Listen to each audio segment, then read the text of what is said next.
Nous sommes la voix du sportif, madame, messieurs, amis sportifs, bonjour et bienvenue à ce nouveau numéro de votre émission. Vous le savez certainement déjà, la voix du sportif, c'est cette émission qui vous permet de découvrir un sportif, qu'est-ce qu'il fait, qu'est-ce qu'il est devenu dans sa vie, sa carrière, son histoire. Et aujourd'hui, nous recevons pour vous un catcheur, pas les moindres en tout cas. Il s'agit de Maître Shaolin qui a marqué son époque dans des combats de catch, des spectacles qu'il nous offrait. Et qu'est-ce qu'il est devenu? Nous avons l'honneur de le recevoir aujourd'hui. Bonjour, Maître. Bonjour. C'est un honneur de vous recevoir aujourd'hui. Ben, je dirais pareil, c'est aussi un honneur pour moi d'être avec vous parce que je vous suis de temps en temps. Mais voilà, donc c'est aussi un honneur pour moi. D'accord, Maître, on va commencer par notre traditionnel, notre principale question d'ailleurs. Qui est Maître Shaolin? On vous connaît tous sous ces noms de Maître Shaolin, c'est votre nom de sportif. Qui êtes-vous? Nous vous laissons le soin de vous présenter. Et merci beaucoup pour la question. Je suis Simba Bafuka, en famille, et Shaolin pour les femmes. Donc je suis dans plusieurs arts martiaux. Je ne suis pas que dans le catch comme vous l'avez dit, mais bon, je suis dans plusieurs arts martiaux quand même. Mais connu parce que je fais quand même la pluie et le beau temps dans le catch. En ce moment-là, c'était la RTNC, la télévision, donc Télé Zahir, je vais dire ça comme ça. À l'époque du Zahir, Télé Zahir et puis RTNC, ainsi de suite. Donc je suis connu comme un catcheur, un technicien du catch. Donc on a fait vraiment la pluie et le beau temps. Voilà. Vous avez commencé dans les années 80, si je ne me Oui, trompe bien pas. sûr, bien sûr. Parlez-nous un peu de vos débuts. Qu'est-ce qui vous a motivé? Vous avez une idole, quelqu'un qui vous a motivé, vous a poussé à pratiquer les catch? Bon, alors le catch a eu un engouement terrible vers les années 71, c'est-à-dire 71 pour les Belges. Mais voilà, nous on suivait la télé de temps en temps et on voyait nos vieux qui montaient sur le ring et qui cachaient, ça nous faisait plaisir. En ce moment-là, j'étais déjà dans les autres arts martiaux, hein, donc j'étais dans le judo, dans le jiu-jitsu, dans un peu de karaté, ainsi de suite. Et on voyait ce qui s'est passé à la télévision avec nos anciennes vedettes, nos anciens catcheurs, nos anciens entraîneurs, et ça nous plaisait. Donc un jour, je me disais, mais pourquoi pas me lancer dans quelque chose autre que les arts martiaux qui sont le judo ou le jiu-jitsu, karaté, tout ce que vous voulez, quoi. Donc je me suis lancé dans la lutte, je commençais à faire la lutte, et le club c'est à Funa ici. Donc la lutte club Funa Sefu 1, c'est là où j'ai commencé la lutte, et puis finalement on est parti à Kintambo, et voilà, donc c'est ça le début de mon aventure en fait dans le catch. Je me suis lancé parce que c'était très intéressant pour moi, j'avais tellement de choses dans la tête pour apporter dans le catch aussi. Alors, il fallait passer par la lutte, faire la lutte, et ainsi de suite, comme ça, après, monter dans le catch. Donc, voilà. Il y a quelqu'un, un catcheur ou un lutteur qui vous a inspiré? Mais bien sûr, c'est Keleke Lituka. Donc, il y avait Keleke Lituka comme grand frère, grand maître de cette discipline-là, comme il était champion du monde en 1974, en 74. Et ça, c'est une inspiration. Hein. Donc, quand j'ai vu qu'est-ce que le vieux il nous faisait, et en plus, c'est lui qui était notre entraîneur à Sefu 1. Donc, il était là de temps en temps. Même s'il ne montait pas sur le tapis, mais on avait des autres entraîneurs qui nous entraînaient sur son compte. Donc, lui, il était vraiment la source de tout, en fait. Hein. Donc, l'inspiration est venue quand je voyais comment il faisait ses matchs. Et ensuite, en plus, champion du monde, le premier noir, que je souligne, champion du monde de catch en Europe là-bas, ça ne pouvait que m'inciter à le faire. Bien sûr, il y avait bien d'autres. Hein. Donc, il n'y avait pas que les Tours, il y avait aussi les Masson Sayoma, les Fibi Tao Tao, les grands techniciens là, les Papa Kanza. Il y avait plein de catcheurs. Et Ding aussi qui était là dans sa façon de faire le catch, je souligne très bien. Mais tout ça, ça rentrait dans le lot Soleiman Imoja et ainsi de suite. Hein. Donc, il y avait vraiment des catcheurs. Mais du côté technique, c'était le vieux Kintama Kimchar. Ça, c'était un fin technicien. Il y avait Lugo Lazefi qui était aussi bien. Donc, Ndona Puma Noir. Le côté technique, je parle technique. Alors, c'est vieux, la Fibita Otao, Akwetezia, le Tabac Kimchar. Ça, c'était des techniques, en fait. Noke Bandidos, et ainsi de suite. Donc, il y en a plusieurs, mais bon, voilà. Après, il y a des noms que je peux oublier comme ça, mais sinon, c'est ça, en fait. Et qu'êtes-vous devenu aujourd'hui? Ben, je suis toujours et dans les arts martiaux et dans le cas, je pense que quand vous voyez cette tenue, ça vous dit autre chose. Bien sûr que je montais sur le ring avec cette tenue-là pour faire du catch parce que je faisais ce style-là déjà avant que je fasse le catch. Donc, je suis devenu coach comme j'ai toujours été coach. Donc, je forme des jeunes, leur donner un peu du talent, comme ça ils peuvent monter en flèche. Donc ça, ce que je fais depuis que je faisais ici au pays, et puis maintenant je suis parti en Europe, et je fais toujours la même chose, toujours coach. Donc voilà. Et s'il vous faut comparer l'ancien catch, donc le catch de votre époque, et le catch d'aujourd'hui? Je pense que il faut faire les choses, il faut dire les choses sur deux volets en fait. Sur deux volets dans le sens que il y a de bons, il y a de mauvais. Ça, c'est la loi de la nature. Donc parfois, je vais dans des matchs où je suis très content et je vois comment les jeunes d'aujourd'hui s'en sortent pour faire du beau catch et je suis très content.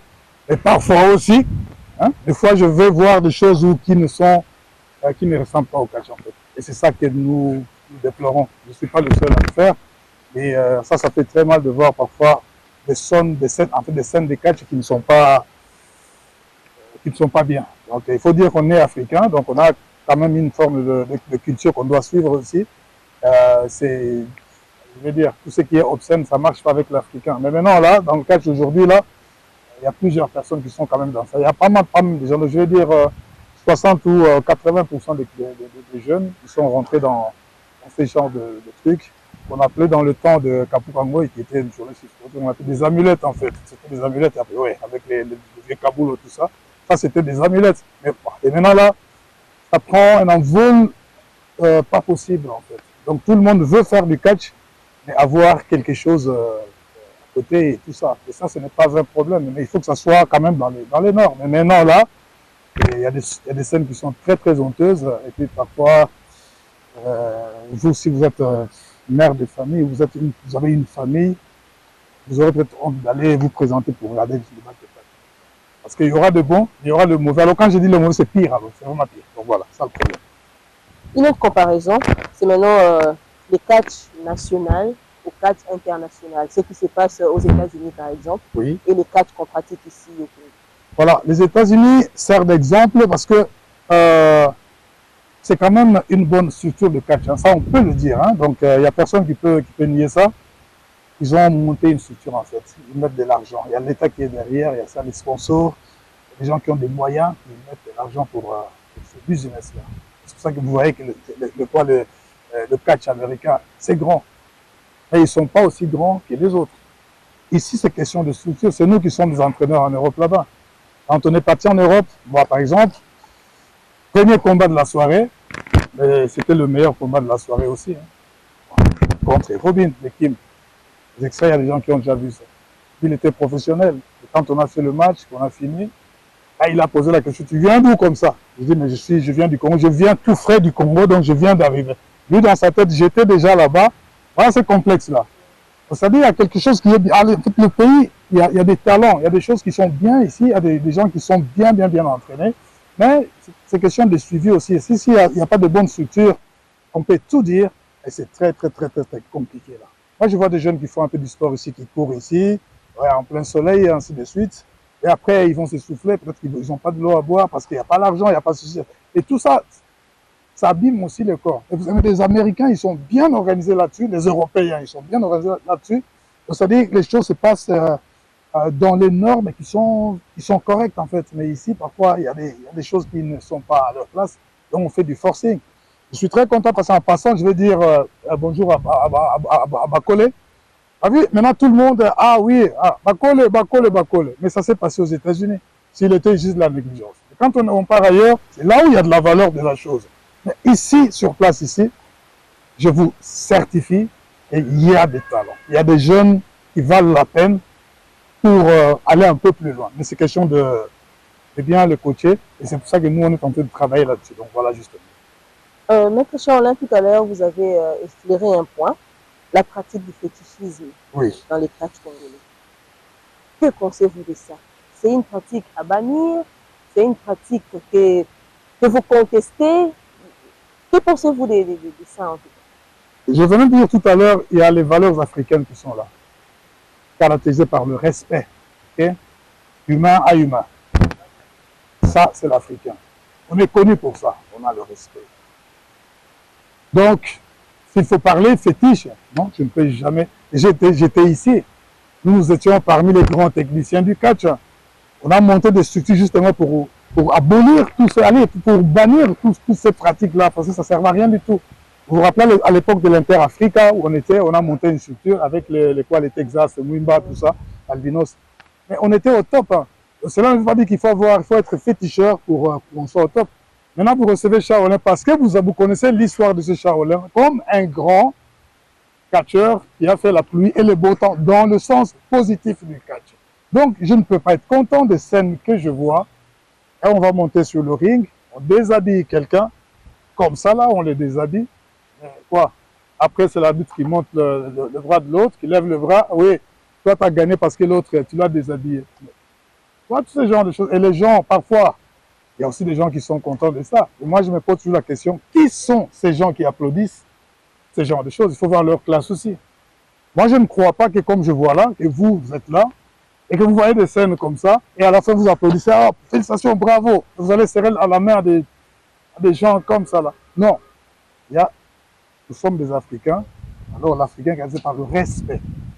On peut rester dans le lot du catch, on reste dans le ciel du catch, que ça se fasse que le catch. Hein. Je suis entraîneur là-bas, en Europe là-bas, mais je ne vais pas montrer au Mindele que, allez voilà, viens, va chercher. Moi je me pose la question, le catch d'aujourd'hui où, allez, toutes les machines de foufou que moi je connaissais ici là, et quelqu'un qui va monter sous le avec c'est pas moi quoi là. Il monte sur le ring, il n'y a pas de prise, tout de suite il monte sur le ring, il y a l'autre qui fait comme ça, l'autre qui fait ceci. C'est comme si, je ne sais pas, il n'y a pas de prise. Et les gens, ils applaudissent. Mais vous applaudissez quoi? Ça détruit le pays. Et parfois, quand on va dans un endroit un peu plus sérieux, les gens ils nous posent des questions. Moi, une fois, j'étais invité à Vierzon, c'est une région comme ça de France, vers la Suisse. J'étais invité pour un match de catch là-bas, avec Johnny les bikers, tout ça. J'ai vu des motos, les gens sont venus avec allez, c'est pas moi, 200, 300 motos comme ça, c'est un équipe, comme c'est un catcheur en fait. Ouais. Il fait que s'il a un match, il ramène des gens comme ça. Mais je suis dans le vestiaire, il y a un entraîneur que je respecte qui me pose la question. Monsieur, vous venez du Zaïre, parce qu'eux, c'est le Zaïre en fait. Vous venez du Zaïre d'ici, bien sûr, je viens du Zaïre. Est-ce que Kelekele, il est toujours vivant? On m'a dit non, Kelekele, il est toujours vivant, il est toujours là, il est à Kisangani, et ainsi de suite. Ah, ok, ça va. Ah oui, mais vous venez faire quoi ici? Je lui ai posé la question, mais vous m'avez invité pourquoi? C'est vous qui m'avez invité. Il dit non, moi je n'ai pas invité. Hein. Il dit non, mais j'ai votre invitation. Il dit non, mais si c'est. Non, parce que, allez, je ne sais pas, chez vous, vous allez faire du ballet. Le ballet, ici, il n'y a pas de place pour le ballet. Hein. Monsieur, vous rigolez ou quoi? Moi, je viens ici vous parler du ballet. Moi, je ne fais pas le théâtre, je ne fais pas ballet théâtral. Oui, ceux qui font ça, respect pour ceux qui font ça parce qu'ils le font, mais je suis content parce que je suis à la télé, et je regarde ça, c'est le ballet. Et voilà, à l'époque, c'est pas moi, c'est pas moi, j'ai connu, il y a des noms qui m'ont échappé comme ça, là. Et c'était beau, parce que je viens voir ça. Et moi, je suis catcheur, je me suis dit, mais oui, mais franchement, quand on regarde votre catch, là, de la RDC, parfois, c'est n'importe quoi. Non, vous êtes devant un catcheur. Alors, ils m'ont mis quelqu'un, Johnny, c'était Johnny. Celui qui m'a invité, et ils ont mis le fils Chris, le biker. On a fait un match contre lui. Là, il en a vu de toutes les couleurs. Et il faut voir le niveau de ce match-là. Et quand j'ai fini le match, c'est le type qui me fait au vestiaire. Monsieur, est-ce que vous êtes Zaïrois? Bien sûr que je suis Congolais.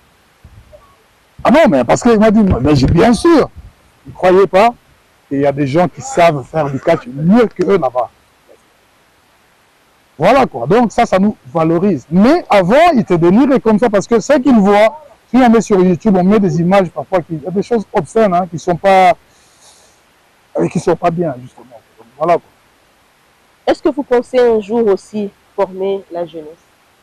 Bon, ici j'ai formé pas mal, mais en Europe j'ai formé un peu plus du côté du catch, du côté du jiu-jitsu, ainsi de suite. Donc je suis dans plusieurs disciplines. Et nous avons des champions intercontinentaux, nous avons des champions en jiu-jitsu. En Belgique, on a formé. Donc, c'est ce que je fais toujours. Maintenant que vous voyez là sur le terrain, encore sur le sol, je viens chaque fois que je suis ici. Hein. Cette fois-là, c'est pour quelque chose d'un peu plus spécifique parce que nous avons créé une académie des arts martiaux avec les amis pour essayer un peu de allez, c'est la détection de quoi, des talents, tout ça. On découvre des talents, découvertes. On sait ah celui-là il est bon, et bien voilà, on peut le pistonner dans ça et ça et ça.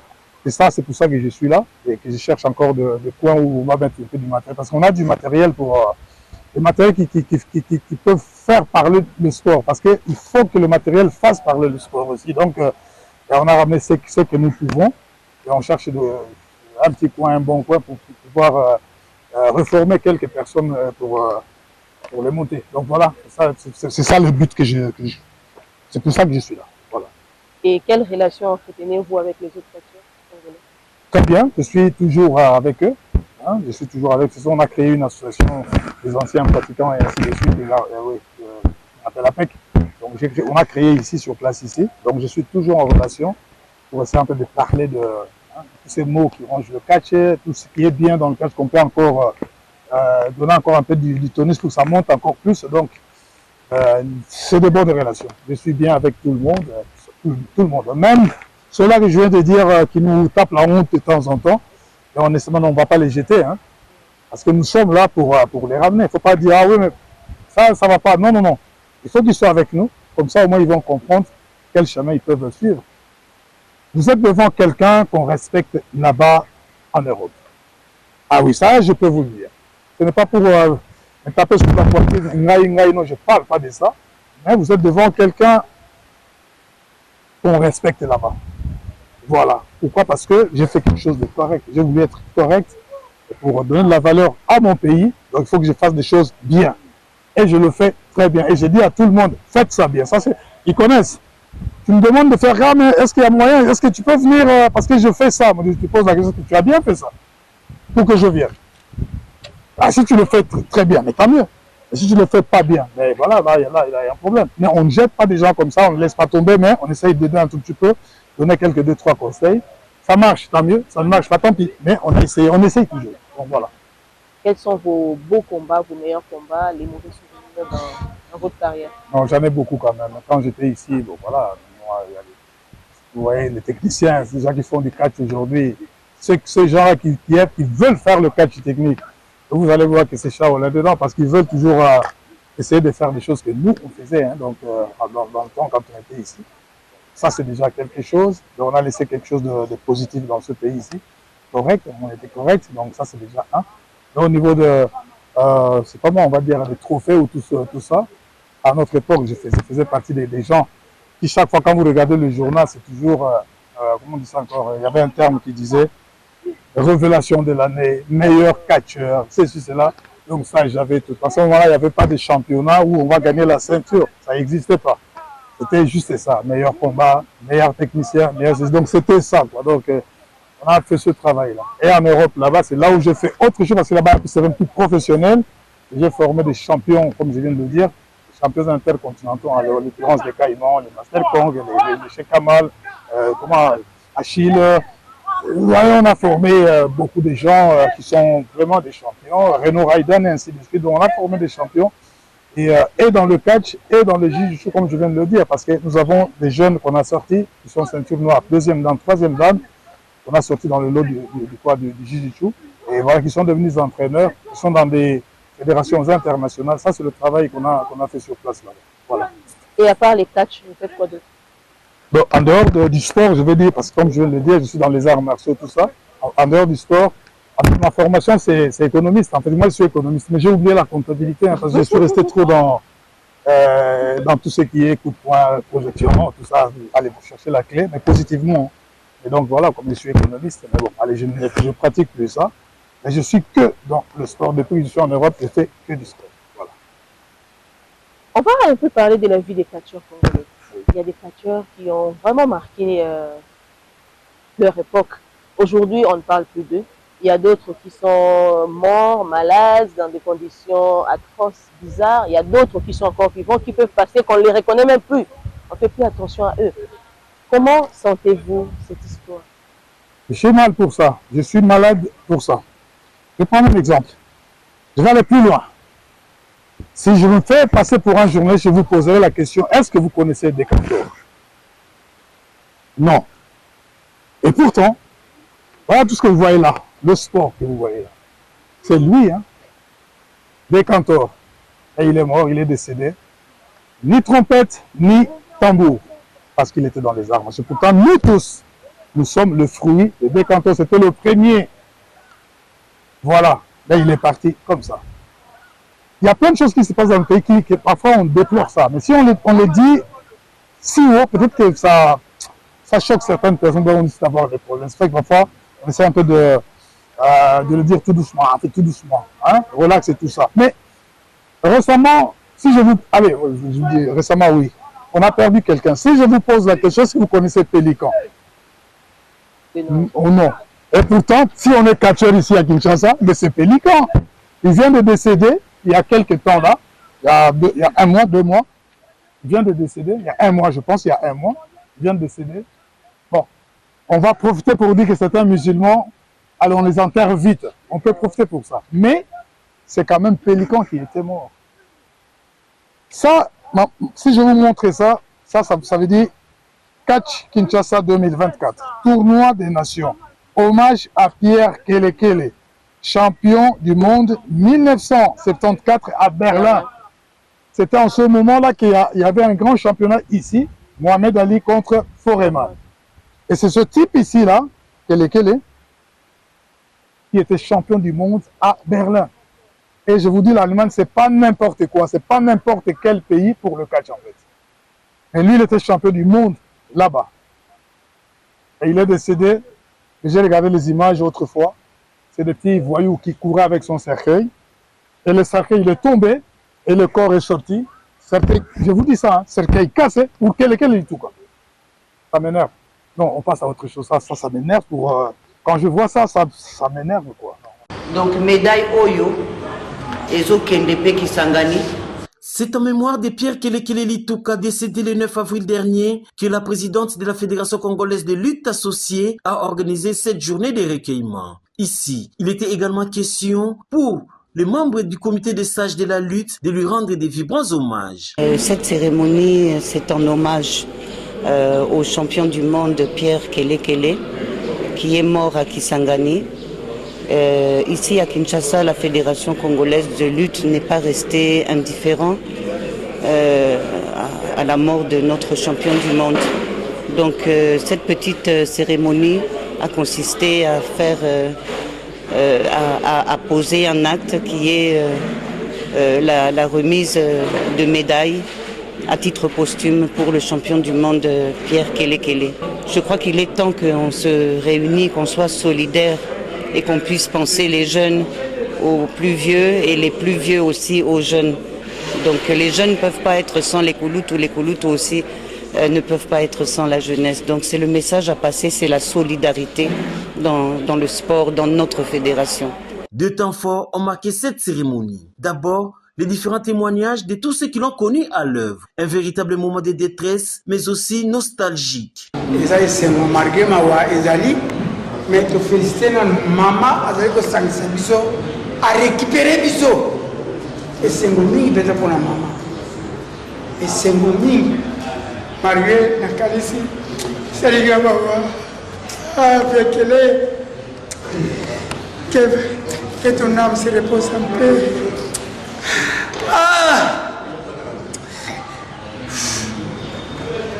C'est pela mingi ngana bundana vie. Mais il faut sentir que non, il faut sentir que quelle sorte de clé? Quelle sorte de clé? Il faut sentir que oui, je suis bloqué. Je suis parmi ceux qui ont été encadrés par Vieux Kele, champion du monde, na Kisangani. À l'époque, en 85, na Kisangani pour raison de titre à l'université de Kisangani. Et dès que le Azalaka, directeur chargé à sport, il y a université à Kisangani. Là où moi je suis étudiant. Alors on a découvert Ngaï, on était à Kinshasa, à Nimana Molende, la banaba entraîneur à Mayavanga, Vedima Bimisinga, dans la commune à Kisangani, à Yamingaï comme catcher. Encadré dans la lutte, mais plutôt dans le catch. Alors j'ai eu à passer le beau temps, encadrement physique, technique et tactique, il y avait Kele. Ngaï, Kele comme tel, dans la bimi champion, papa feu l'écoute Edouard, un des présidents de l'IFKIN, la mission de Yimokongo, Ayambaka et Kele Nanda Konaye. Et nous, étant amis, et ma beau-frère Nabana Naye, qui est associé à cette cérémonie-là. On a premier contact d'angai physique et on a kelekele, on peut essayer mbote. Et on peut essayer. S'en est suivi de la remise des médailles de mérite à titre posthume par la présidente de la FECOLUTA pour les services que cet ancien entraîneur national de la lutte a rendu à sa discipline. Non, on ne l'a pas abandonné, mais nous devons faire mieux pour encadrer mieux